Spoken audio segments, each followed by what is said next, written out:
I so enjoyed those testimonies of mothers. And happy Mother's Day to all the mothers who are in the house. Give yourself a hand.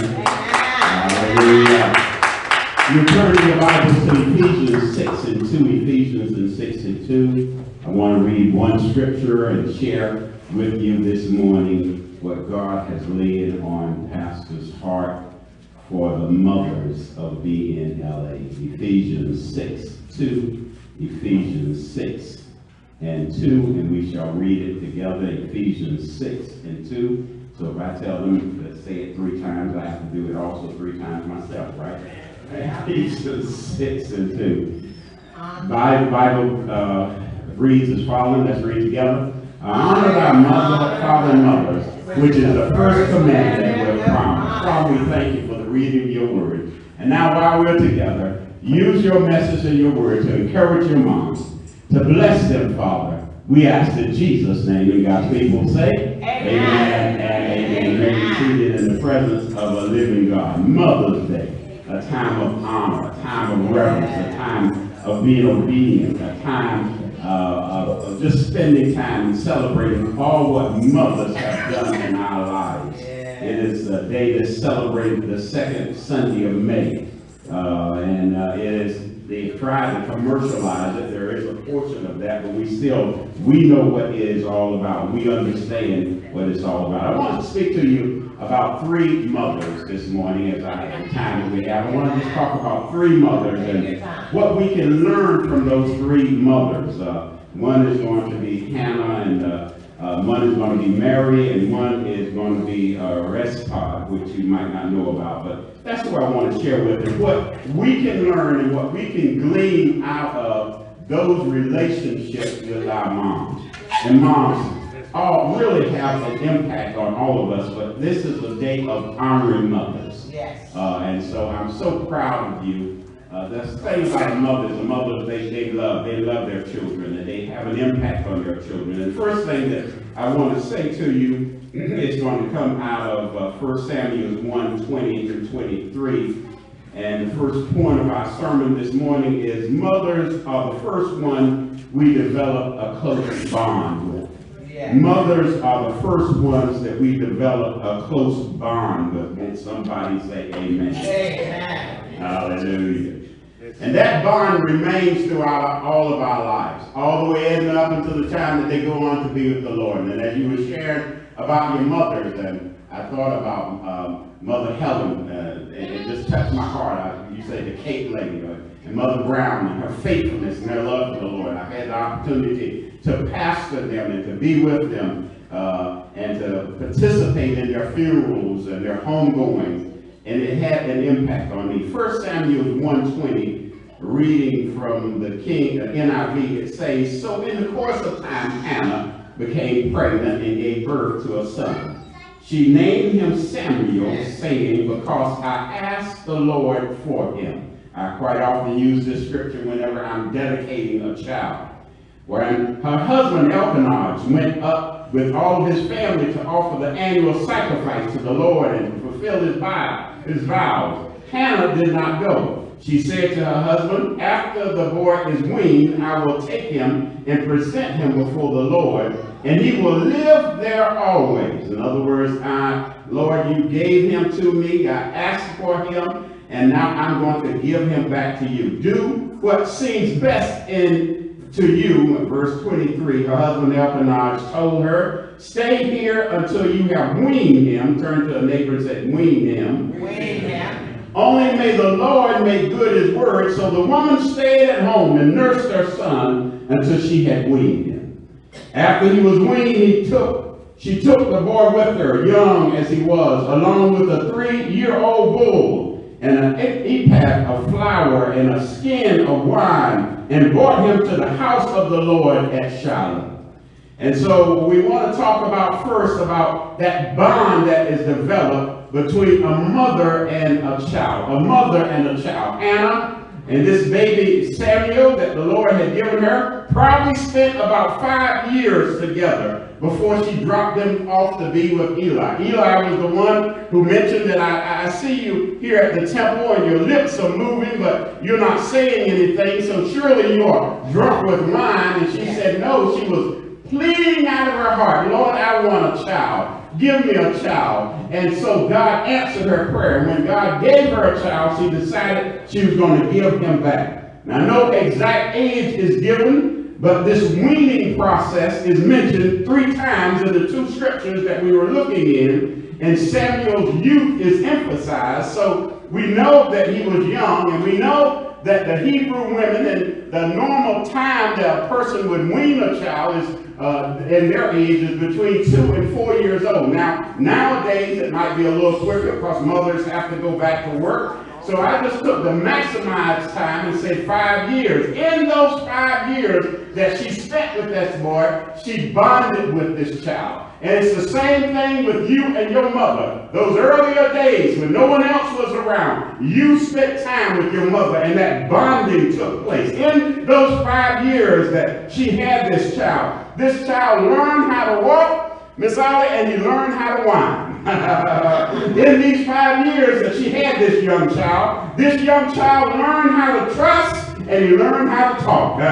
In these 5 years that she had this child learned how to pray, and he learned how to praise. I'm talking about the bonding and the duties of a mother and that close bond between a mother and a child. Hallelujah. Now, some Bible scholars say that this 1 Samuel 23 is not only talking about the weaning of the milk of the breast, but it's also talking about the weaning from food that normally children that age would wean themselves from and begin to eat more adult food. And possibly it might have been 9 to 10 years years, 9 to 10 years old, before she turned him over to Eli. Can you imagine? I want you to place yourself in this mother's place. Can you imagine? God has given you a child, and now you're going to give this child to the prophet, give this child to the priest, and you're going to walk away. Now, every year, they would make the trip back. Helpenage and her would come back, and she would make him a new coat every year. And every year, she would see this child, and she would see the growth. But that bond that took place in those earlier days. Yes. What your mama told you. What your mama said to you. How your mama made you feel. Many of you testified how your mothers placed you on that path of faith. Many of you talked about how that your mothers were that reason that you are sitting in church today, that you are saved today. Many of you shared about what an impact a mom had, and that John comes from that close bond that takes place between a mother and a child. I remember my earlier days with my mother. And someone said they were the youngest child, the young ones. Someone said about being the first, but being the young one, there are some advantage to being the youngest boy in the house. Like you said, didn't have to make up any beds, didn't have to get any food off the stove and bring it to you, didn't have to wash any clothes, didn't have to do hardly anything because you're the baby of the family. Hallelujah. And I can remember those earlier days, and I would be around my mother and standing around my mother, and then she would tell me stories. That's possibly why I like stories today. And she would sing songs to me, and I can remember being with my mother and waiting for my older brothers and sisters to come to get out of school and to come home. And I can remember being around her, and I can remember the security that I felt, and the bond and the closeness. And my father, who was a rough man and a tough man and an outdoor man, I remember praying one time, he said to her, he said, when are you going to let that boy come out of that house? Send that boy out the house out here. I got some outside work for him. But it was something about being up under mama's skirt tail, sleeping with mama, the smell of mama, just being around mama. You had that security, Johnny, that you didn't have to worry about anything because mother was just like a mother hen. And when a mother hen threatens, threatened by things, she will raise up her wings, and all of the chicks and the biddies will run up under there, and she will close down.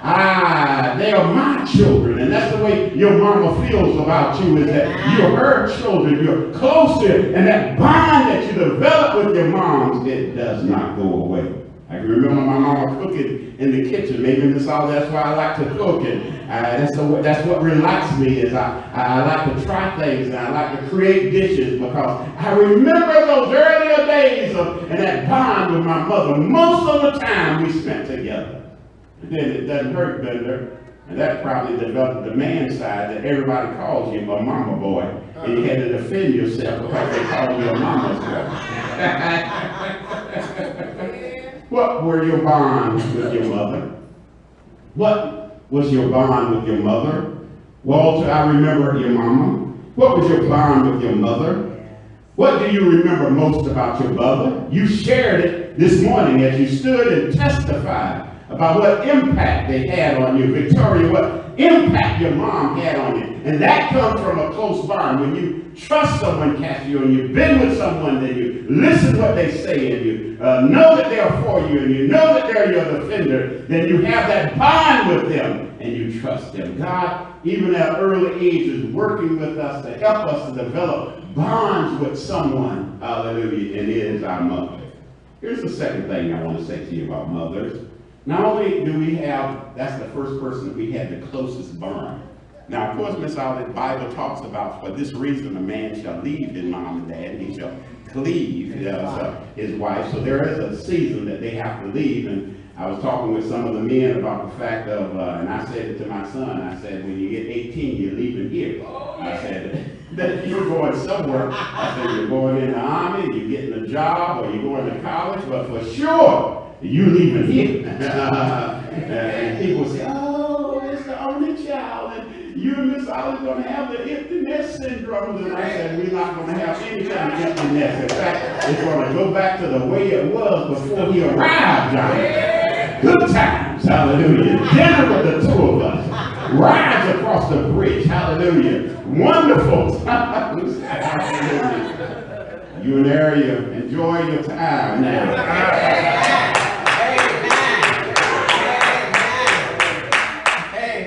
You won't start to get any good sleep until about this time next year.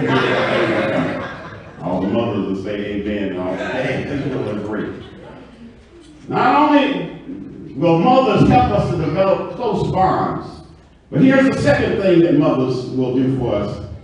Mothers help us to develop interpersonal skills. Interpersonal skills. It is our mama that teaches us how to talk with people and react to people and to deal with people. One old preacher put it this way. Now, this is not me. I got it from this preacher about how we learn things from our mamas. He said, my mama taught me religion. You better pray that comes out of my carpet. Yeah.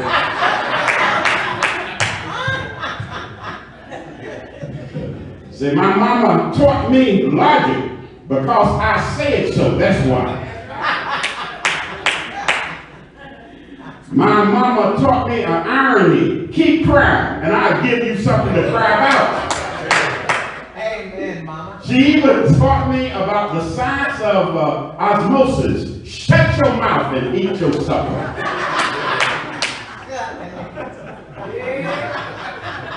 He said, my mama taught me about weather. Boy, your room looked like a tornado went through it. She taught me about anticipation. Just wait until we get home, boy. She taught me about receiving. You're going to get it when we get home.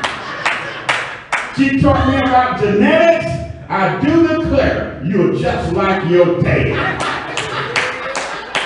Finally, she taught me about justice. One day you will have kids, and I hope they turn out just like you.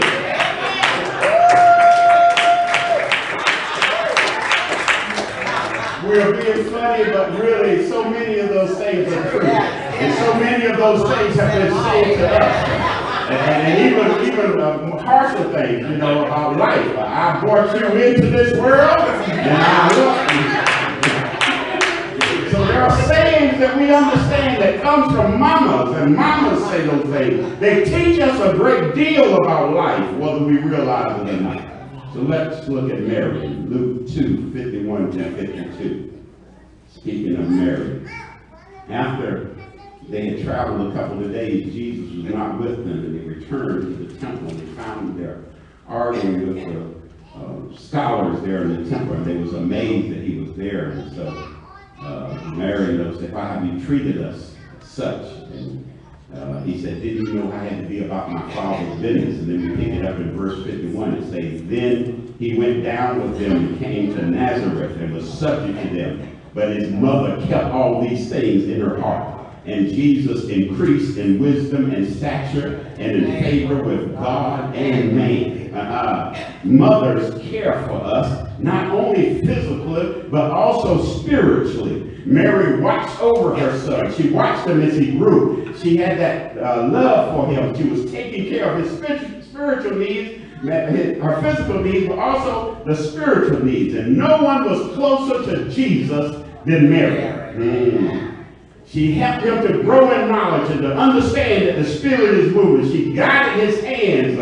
Jesus came to love God's house because his mother took him to God's house. Many of you talked about taking your children and sending them to God's house. Yes. Mary had been entrusted by God with the responsibility of nurturing this child in the Word of God. And it's the same with us. Now the Bible says that when this event took place, that Jesus was probably around 12 years old. Hallelujah. So he tarried there those 12 years. Those 12 years, Mary poured those interpersonal skills into Jesus. Think about it. 12 years of telling you how to respond. How do you respond to God? How do you respond to the Word of God? How do you respond to people? Those interpersonal skills are learned from spending time with our mother. That bond has taken place to where you trust them. You know that what they're telling you, Brother Stroger, is good for you. But now After that, they begin to teach you the final points. Things like you should not say that. You should not laugh at this person. You should not, and just simple things. Take the last piece of food that is on the table. They teach you little things about life that will help you as you travel around and as you go from place to place, knowing that when you're in somebody else's house, you are living by their rules. Those are the things that our moms taught us. And I was telling someone this week about you have to have lived in some of the places I lived in, which was Alabama. And I was a grown man. I was 21 years old. And yet when I was at Miss Garrett's house, she says, all right, I'm going to tell you what the rules are. Breakfast is served at 7 o'clock. If you're not down by 7, you miss breakfast. She said dinner is served at 5 o'clock. If you're not back at the house by 5, then you don't get dinner. She would tell you that there are no women that can even come into my house. They can't even come to the yard.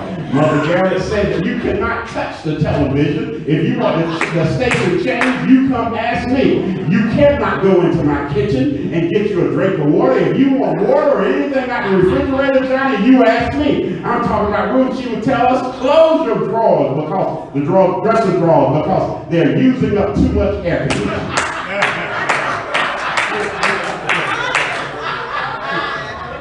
And Kevin, you know what we had to do? Yes, ma'am. Because it was Miss Garrett's house. It wasn't ours. But we had learned how to live and to operate under authority and under a mom and someone telling us what to do. She spent those 12 years teaching Jesus how to honor his father and his mother, teaching Jesus those things. And it's the same. Gill's expository of the entire Bible says this: honor thy mother and father. Yes. They are not only to be loved, but to be feared and reverenced. Yes. Their corrections are to be submitted to. Yes. Their offenses against them are to be acknowledged. Their temper is to be bored with. Now I repeat that one. Their temper is to be bored with, and their infirmities covered. They are to be honored in thought, word, and gesture. They are to be highly thought of and esteemed. They are to be spoken to and of in a very honorable way, yes, and with great reverence. They are to be behaved in such a very respectful manner. That's what God respects of us. They are to be relieved, assisted, and maintained in comfort ways when they are aged. That's what Gill's expository to the entire Bible. That's why I want to send that last one to Charlie. They are to be relieved, assisted, and maintained in comfort ways when aged. I'm aged, so I meet that criteria. Here's the last one. So not only are mothers develop close bonds with us, not only do mothers in those 12 years or 18 years or 5 years or how many years they have you, they teach us those interpersonal skills in terms of how to react to people and how to respond to people. And I quite often tell people, you have to remember that I had 5 older sisters, and my older sisters, they helped me out so much in terms of dealing with women, and they help me in terms of how to respond to women. And Teresa knows that my thought process and the way that I talk is, if it's an older woman, we treat them like a mother. If it's someone who's about your age, you treat them like a sister. If it's someone that is younger, you treat them like a daughter. But my sisters, and spending that much time with women in the house, and of course by the time I came along, it was my older brother. I remember being home for a little bit. He left. But I had basically all those girls over me, telling me what to do and ordering me around. And even then, they're getting the best of me because they all could whoop me because they were country girls when I was young. So I had to deal with these girls that was in the house. There was more women in the house than I was. And then if mama found out that I did anything to the girls, and that's why I say you always treat women with honor and respect. Not only after your sister beats you for doing something because she's got the best of you, then your mama would spank you for bothering your sister. It's like my son says to Malia, says to CJ about Malia. He says, if Malia cries, CJ, then you're going to cry. And so I use that same thing whenever he comes down to my house. I said, CJ, if Malia cries, then you're going to cry also. In other words, those are the rules that we live by. Learning those interpersonal skills. Consistency. Yeah. Here's the third thing that I want to share with you. mothers will love you unconditionally. Mothers will love you unconditionally. As Hannah became the prototype of a loving mother, setting high morality and spirituality, so is Mary in her unconditional love for Jesus.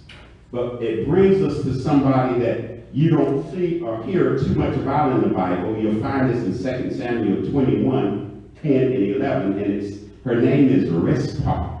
Rizpah. Her sons had died not because of something they did, but because of something that King Saul had done.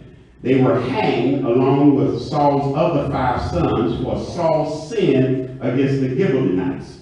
Israel had cut a treaty with the Gibeonites when they first moved into the Promised Land, and Saul violated that treaty, and God passed judgment on Israel, and so a famine was taking place, and David said, what is going on? Why do we have a famine? And when they began to research, they found out it's because of what Saul had done to the Gibeonites. So David called the Gibeonites together and said, what do you want me to do for you? And they basically said, give us Saul's 7 sons. And so he had 7 sons, and they put all 7 of them, they hanged them on a tree, and they killed them. He had 2 of those sons belonged to Rizpah, who was the concubine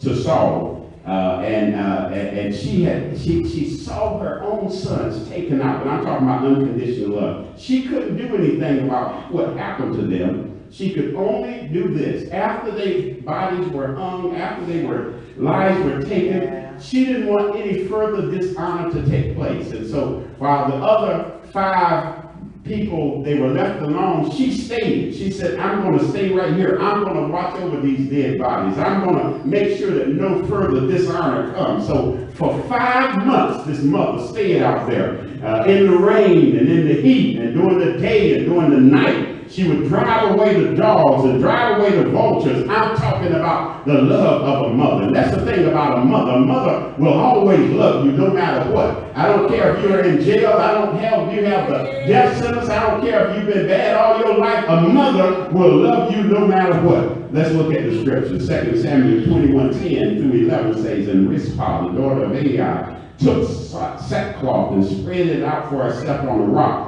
From the beginning of the harvest to the rains poured down from the heavens on the body. She did not let birds touch them by day or wild animals by night. And when David was told what Ai's daughter Rizpah did, Saul's concubine had done, he said, look, we got to do something. This is a mother who she wants an honorable burial for her son. So he told his men in the 14th verse, you look down there, he'd go get the bones and go get the bodies and let's give them a decent burial. So they buried the body of Saul and his son Jonathan in the tomb of Saul's father Kish. And so because of her action, because of that unconditional love that she has for her son, she was able to move the hand of a king. And the king said, I heard about what this mother is doing, how she's fighting animals off, she's fighting birds off, because those are her boys. Hallelujah. Hallelujah. Hallelujah. Oh, yeah. John, you talked about bullying in Sunday school and some things that's happened to your grandchildren. As Miss Olive said, we grew up in a tricultural town. Kevin always laughed at me, Red Springs, North Carolina. And now I guess it's instead of tri, it's Quark, because she said Latin Americans, but it's mostly Mexicans also there. So now you got 4 races of people in that town. But I'm bringing that to your attention because when I was a little boy, I always had a little mouth on me, right? And so I'm working in the barn, and I'm working with one of the older Indian boys. So I'm probably about 10 or 12, and he's probably about 17 or 18.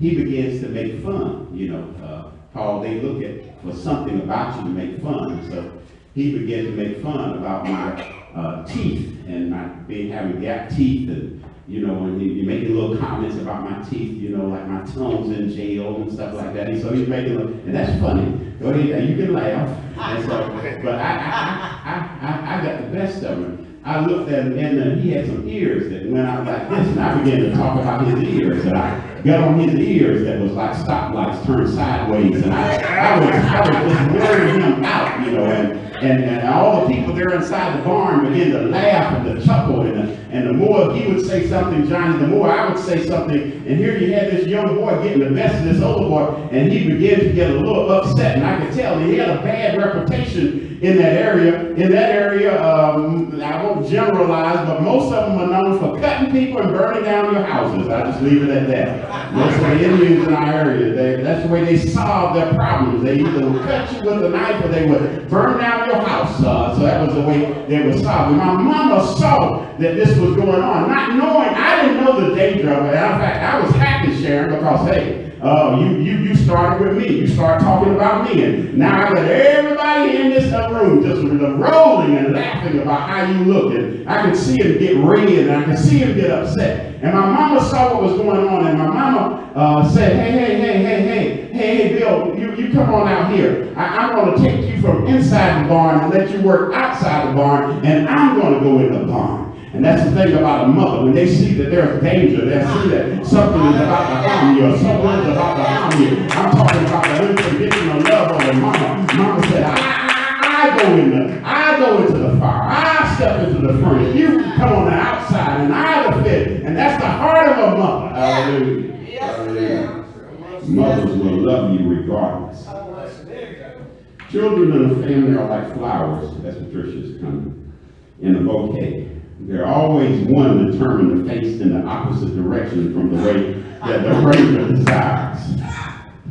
Yeah, there's always a bad one. Yeah, there's always a bad one.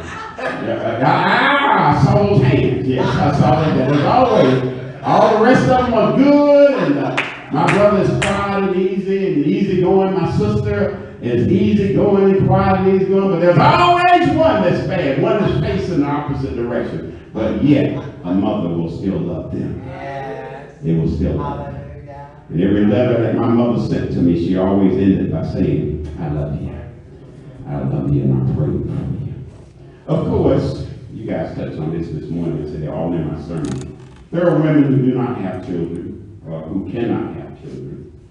In addition, there are many mothers who have lost their children to early death or misfortune. We must be very sensitive to that fact. However, we all need mothers in our own lives. Amen. And those moms, living or dead, good or bad, provided life for us. You wouldn't be here if it wasn't for your mother. They provided life for us and to us. And so we should at least give thanks. In a moment, I'm going to ask you to say thank you, and I want you to call out your mama's name. Living or dead, I want you to call out your mama's name. But we should give thanks to our mothers. So now on 3, 1, 2, 3. Thank you, Annie Eliza Galbreath. Thank you. Thank you. I'm talking about honoring your mothers and fathers. And the last scripture that I have for you is Romans 16:13, which ties into what I was saying. There are mothers who are not didn't biologically have children or raise children, but yet they're mothers. Paul, in writing to the Romans, he writes this message. He says, hello to Rufus, a good choice by the master, and his mother. She has also been a dear mother to me. So even if you don't have children, you can be a mother to someone. Yes. I told Teresa this morning, thank you for pouring your time into my son and having to teach him. Thank you, Cassio, for leading him during those young adult years. Thank you, Patricia, for teaching him, letting him play that saxophone with you. Thank you, Bender, for letting him drive your stick shift pickup truck. When you wondered, can he drive a stick shift? And I said, he's a Galbreath. If he's a Galbreath, he can drive a stick shift. What Paul is saying to him, he says, Rufus, that's your mom, but she's been a mother to me. And there are people that have been mothers to us, Roger, like you said in Sunday school. When you were hurt and you were disappointed because of a divorce that's taking place in your family, one of your teachers pulled you aside and said, what are you angry about? Minister to you. You can be a mother even though you're not physically a mother. Oh, somebody ought to say amen. Mother of God. That same way that your mother loved you. And that same way that your mother bonded with you. And that same way that your mother dealt with those interpersonal skills. And that same way that your mother taught you about love unconditional is the same thing for Jesus Christ of Nazareth. Hallelujah. When you say it, you always say.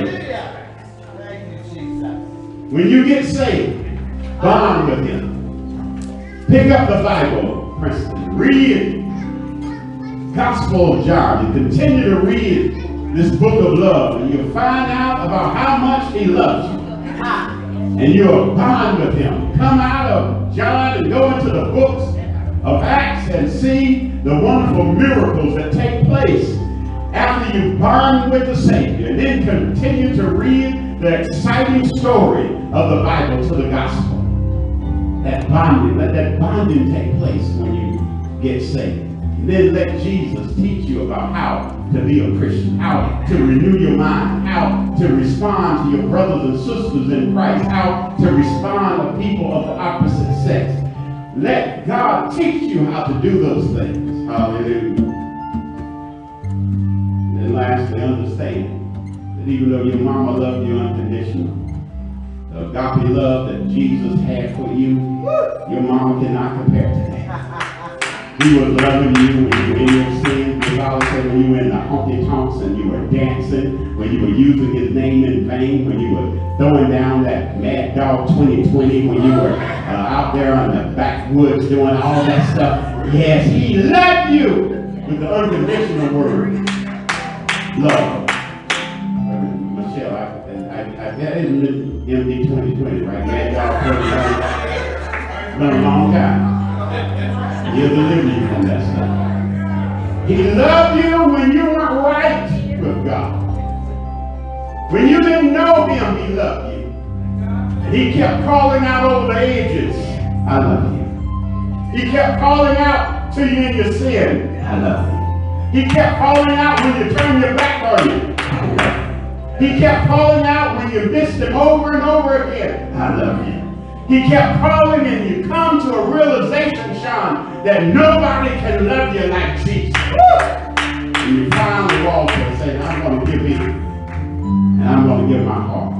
You can do that this morning. You can do that right now. As eyes are closed and heads are bowed. Is there a man, a woman, a boy, or girl, you have not accepted Jesus Christ as your personal Savior, or you're listening by way of Facebook or YouTube? If you repeat these words after me, you can be saved. You can be born again this morning. Say, Father, I believe Jesus died for my sins. I believe Jesus died for my sins. I believe you raised him on the third day. I believe you raised him on the third day. Forgive me of my sins. Forgive me of my sins. And come into my heart. Come into my heart. And live forevermore. And live forevermore. In Jesus' name. In Jesus' name. Amen. Amen. Now come on, give the Lord a hand. If you pray that prayer, you make business with God, then you're saved, you're born again, you're in the family of God. That bond that I talked about is now taking place. How do I improve my interpersonal skills as far as a Christian? Read your Bible, attend the church, join the church, and let him work through your life. Begin to find out who this wonderful God is that we serve. When Miss Ollie and I was in China, taking Bibles back into China, when China was a rural place, the missionary said this. He said, when you expose God to Chinese people who had never heard about God, he said they can't understand how can a God love us?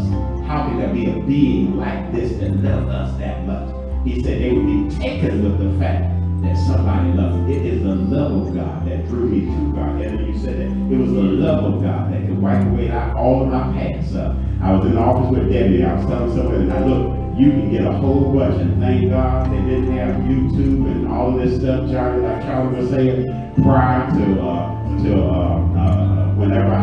before I was married, because you can find stuff, but you can't find anything after I said I do to this lady, my high school girlfriend. Now, but you can get a lot on me if you can dig deeper than that. But it ain't on the internet, that's for sure. So God is merciful, amen. Honor your mothers. Take them out or cook for them. Honor your mothers today. Happy Mother's Day.